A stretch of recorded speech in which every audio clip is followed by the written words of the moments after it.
क्यों एक माँ फूट फूट कर स्वामी जी के आश्रम में रो रही थी? क्या उनके सवाल कुछ और ही बयान कर रहे थे जो उनके मन में चल रहा था? क्या उनके सवालों का समाधान उन्हें मिल पाया? आइए जानते हैं ऐसे ही कुछ सवालों के जवाब। Hi friends, welcome back to my channel. Channel में न्यू है तो चैनल को सब्सक्राइब कर लें और साथ ही साथ बेल आइकन प्रेस कर दें, जिससे कि हमारे आने वाली वीडियो की नोटिफिकेशन आपको पहले ही मिल जाए। फेमस यूट्यूबर फ्लाइंग बीस्ट के नाम से जिनका चैनल है, उनके ऑनर गौरव तनेजा और रितु राठी यानी कि एक बहुत ही अच्छा कपल है।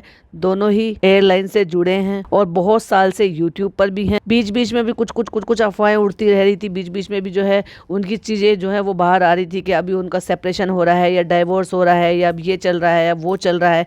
लेकिन फिर बीच में मामला शांत हो गया था। लेकिन अब भी वापस से कल से जो है यूट्यूब पर वापस से मामला गरमाया है। और क्यों गरमाया है और उसका रीज़न क्या है कि उनकी कोई जो है एक ऑडियो वायरल हुई है जो कि स्वामी जी के साथ बातचीत करते हुए या फिर उनसे अपना समाधान लेते हुए चीज़ें वायरल हुई हैं, जिसकी वजह से लोगों ने उनकी आवाज़ को पहचान लिया है।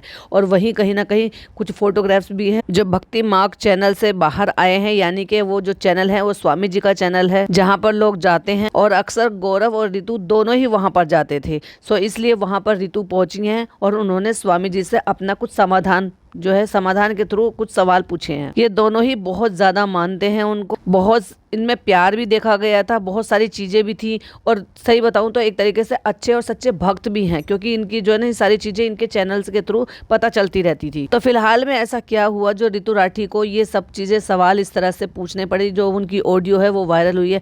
क्या इनका सेपरेशन हो चुका है? क्या इनका डाइवोर्स हो रहा है? या ये रूमर्स है? ये बहुत सारे लोग कह रहे हैं कि ये व्यूज बढ़ाने के लिए भी हो सकता है, लेकिन व्यूज बढ़ाने के लिए एक माँ को रोने की तो जरूरत नहीं है मेरे ख्याल से। तो रितु पहुंची है प्रेमानंद महाराज के सत्संग में। उनका फेस तो हाइड था, लेकिन उनकी आवाज से लोगों ने उनको पहचान लिया जब वो स्वामी जी से अपने कुछ सवाल पूछ रही थी। और बहुत ही ज्यादा दर्द था उनकी आवाज में, जिस तरह से जैसे जैसे उन्होंने सवाल पूछे थे। वहां का ये होता है कि अब जो ऑडियंस में से सवाल पूछे जाते हैं या भक्तों के द्वारा जो सवाल पूछे जाते हैं, वो स्वामी जी के ही टीम के मेंबर होते हैं जो वो सवाल को दोहराते हैं। तो वो ऐसे ही वहां से क्लिपिंग आई थी कि पहले वो सवाल पूछा गया एंड देन वो जो उनके टीम के मेंबर थे उन्होंने वो स्वामी जी को वो सवाल बताया कि ऐसे से इस तरह का एक सवाल है और इनका समाधान चाहिए, इनको ये इस तरह से सवाल कर रही हैं। तो स्वामी जी ने उनको समाधान बताया। पहले स्वामी जी ने उस चीज के लिए यही बोला कि अगर आप सक्षम हो सब चीजों के लिए तो आपको कोई जरूरत नहीं है। क्या आप इस चीज में अच्छे से सक्षम हो? क्या आपकी नौकरी जो है वो अच्छी है, वो ठीक है, कमा सकते हो, आप कर सकते हो? लेकिन जिस तरह से रोना और दर्द उनकी उसमें था, बातों में था, जिस तरह से टाइटल डले हुए थे, जिस तरह के लोगों ने टाइटल डाले हुए हैं कि अफेयर का केस है या फिर ये कह लो कि चीटिंग का केस है, और वो कह भी रही है कि मैं अकेली हूँ, अब मुझे अपनी बच्चियों की परवरिश करनी है, मेरी नौकरी है और मुझे नौकरी भी छोड़नी पड़ सकती है अगर मुझे अपनी बच्चियों की परवरिश करनी है। तो वही उन्होंने ये भी बोला कि मुझे हमेशा अपने पति से छल कपट और अपमान ही मिला है। तो महाराज जी मुझे बताइए मुझे क्या करना चाहिए? और अभी मैं अपनी बच्चियों के साथ अलग रह रही हूँ, तो क्या मुझे बच्चियों का हक लेना चाहिए अपने पति से, बच्चों के पिता से, क्या नहीं लेना चाहिए? तो स्वामी जी ने यही कहा कि अगर आप पहली बात तो बच्चे हैं, उनकी औलाद है और आप इस तरह का जीवन जी रहे हो तो आपको पूरा हक बनता है और बाप की संपत्तियों का बेटियों पर पूरा हक होता है। और जब ये बातें पूछी गई, फिर दो बेटियों के भी नाम लिए और प्लस लोगों ने उनकी आवाज भी पहचान ली। इधर ये होके स्वामी जी के चरणों में गए हैं और उधर वहां पर जो गौरव है वो वीडियो पे वीडियो डाले जा रहे हैं और वो जो है वहां पे वेकेशन मना रहे हैं जहां पर उनके जो है बच्चे हैं, उनके पेरेंट्स हैं, लेकिन मिसिंग है तो उनकी वाइफ मिसिंग है। वहां लोगों ने बहुत सारे सवाल भी उठाए हैं, जैसे उन्होंने वहां पे छल कपट अपमान बोला है, तो क्या ये चीटिंग का मामला है या कोई और पर्सनल चीजें हैं या कोई पैसों का मामला है? और वहीं उस वीडियो से यानी कि वो जो ऑडियो क्लिपिंग थी उससे एक चीज और सामने आई थी, जो कि कमेंट बॉक्स में लोग उस तरह से बातें कर रहे थे कि वहां पर बेटा बेटी के फर्क के लिए भी बात की गई थी, जो कि उस चैनल से वो क्लिप को कट कर दिया गया था और उन्होंने सिर्फ स्वामी जी ने ये समझाया था, जो कि स्वामी जी की बात से हम सब एग्री करेंगे, क्योंकि आजकल बेटा बेटी एक समान है।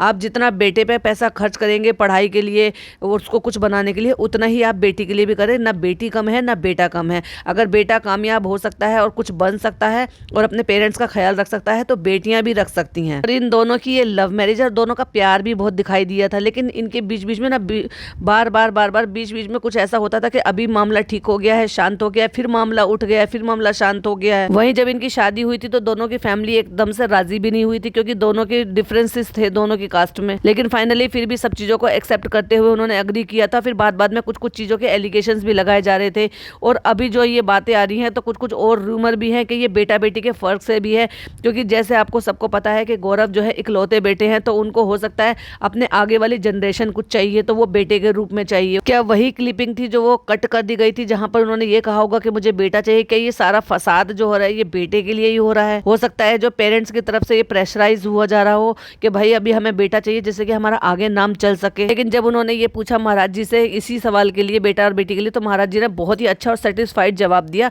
जो कि सारी दुनिया इस चीज़ को मानती है। और अब आज के ज़माने में बेटा बेटी में कोई लोग फ़र्क नहीं करते, क्योंकि खुद जब रितु राठी एक बेटी होकर इतनी अच्छी जॉब है, इतना अच्छा पढ़ाई लिखाई सब कुछ करके, तो फिर भी आज की डेट में लोग इन सारी चीज़ों के लिए मानते हैं क्या? ये घुसते हैं उन सारी चीज़ों में, ये तवज्जो देते हैं इस बात को? जहाँ ये एक इंसिडेंस हुआ है कि यहाँ पे जो रितु है वो महाराज जी के यहाँ पे गई हैं, वहाँ उन्होंने सवाल जवाब पूछे हैं, अपनी परेशानियाँ उनके साथ शेयर की हैं, तो जहाँ महाराज जी ने उनको समाधान दिया है, बहुत ही अच्छी तरीके से उनको सिखाया है, समझाया है, दीक्षा दी है। तो वहीं वीडियो के नीचे किसी ने कमेंट भी किया था, अभी पूरा वीडियो सुना है, देखा है, अलग हुए हैं क्योंकि इनको बेटा चाहिए था। I am from Kanpur and मैं इनके घर भी होकर आई हूँ। अच्छा समझती थी, बट रितु का क्या हाल कर दिया इन्होंने। महाराज जी के यहाँ कोई झूठ नहीं बोलता है, तो रितु दी ने भी जो कहा वो सच है। एंड वो वीडियो कट करके लगाई गई है, कमेंट्स ऑफ कर दिए गए हैं वीडियो के। अगर गौर से सुनो तो समझ आएगा। वैन महाराज इज सेइंग कि पुत्रियां पुत्र के समान है, मतलब रितु दी ने बताया होगा कि पुत्र चाहिए था पति को। तो वहीं किसी ने नीचे रिप्लाई किया है, हाँ मैंने भी सुना था, वो पार्ट कट कर दिया है जहाँ रितु ने कहा है कि बेटे चाहिए। Exactly he is such a low man and how portrayed himself in the social media. तो क्या ये कमेंट जो है वो भी झूठे हैं, जहां वहां पे वीडियो के नीचे ये सारी चीजें बात हो रही हैं? क्या सिर्फ ये रूमर है कि ये लोग सेपरेट हो गए हैं? क्योंकि जब ये सारी चीजें बाहर आई हैं तो उसके बाद गौरव की तरफ से एक पोस्ट हुआ है, वो पोस्ट हम यहाँ पे साथ साथ लगा भी देते हैं। तो जो गौरव तनेजा ने पोस्ट किया है उसको लाइक भी किया गया है बाय रितु राठी। जो पोस्ट इस तरह से था, I will remain quiet for my kid and the mother of my child. उन्होंने अपनी वाइफ नहीं लिखा, बच्चों की माँ लिखा। आगे वो लिखते हैं कि मैं सारे हेट और नेगेटिविटी के साथ रहने के लिए तैयार हूँ। मेरे से कोई पब्लिक एक्सप्लेनेशन कोई एक्सपेक्ट मत करना, और प्लीज फालतू के अजम्पशन बनाना बंद करो। आदमी लोगों को बहुत ही आसानी से विलन बना दिया जाता है, क्योंकि हम ना रोते हैं और कम बात करते हैं और कम एक्सप्रेस करते हैं, क्योंकि हम आदमी ऐसे ही होते हैं। आगे वो लिखते हैं कि सोशल मीडिया कोई ऐसी प्लेटफॉर्म नहीं है जहाँ पे सोशल मीडिया पे अपने घर की चीज़ों को या पर्सनल चीज़ों को डिस्कस किया जाए। होपफुली सब कुछ जल्दी ही शॉर्ट हो जाएगा। आगे वो लिखते हैं, मेरे पूर्व जन्म के और इस जन्म के बहुत सारे पाप इकट्ठे हो गए होंगे। ये ईश्वर की कृपा है कि वो मेरे इसी जन्म में सारे